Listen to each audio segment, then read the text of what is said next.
রাজনৈতিক পট পরিবর্তন ঘিরে সহিংসতা ও নৈরাজ্যকর পরিস্থিতিতে শিল্পে উৎপাদন ব্যাহত হওয়ায় বড় প্রভাব পড়েছে মোট দেশজ উৎপাদনে।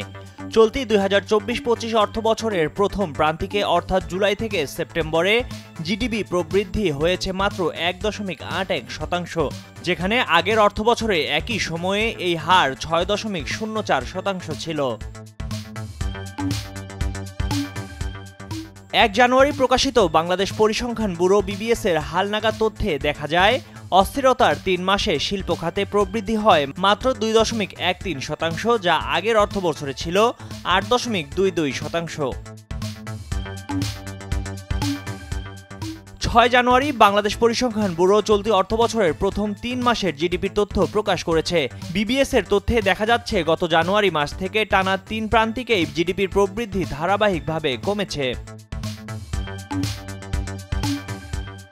কৃষি, শিল্প, সেবা এই 3 খাতের উপাত্ত নিয়ে জিডিপি প্রকাশ করা হয়। গত জুলাই থেকে সেপ্টেম্বর প্রান্তিকে সবচেয়ে কম প্রবৃদ্ধি হয়েছে কৃষি খাতে। এই খাতে প্রবৃদ্ধি ছিল মাত্র 0.16%। এর মানে কৃষি খাতে নামমাত্র প্রবৃদ্ধি হয়েছে। অন্যদিকে সেবা খাতে প্রবৃদ্ধি ছিল 1.54%, আর প্রথম প্রান্তিকে শিল্প খাতে প্রবৃদ্ধি হয়েছে 2.13%।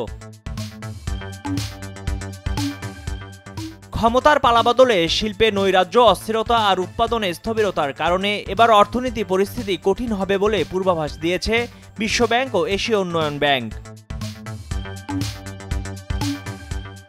চলমান পরিস্থিতিকে অনিশ্চিত বর্ণনা করে বাংলাদেশের অর্থনৈতিক প্রবৃদ্ধি মধ্যবর্তী হিসেবে 4% নেমে আসার পূর্বাভাস দিয়েছিল বিশ্বব্যাংক। এর আগে সংস্থাটি 5.70% প্রবৃদ্ধি হতে পারে বলে আভাস দিয়েছিল। ময়ূখ ইসলাম, কালের কণ্ঠ।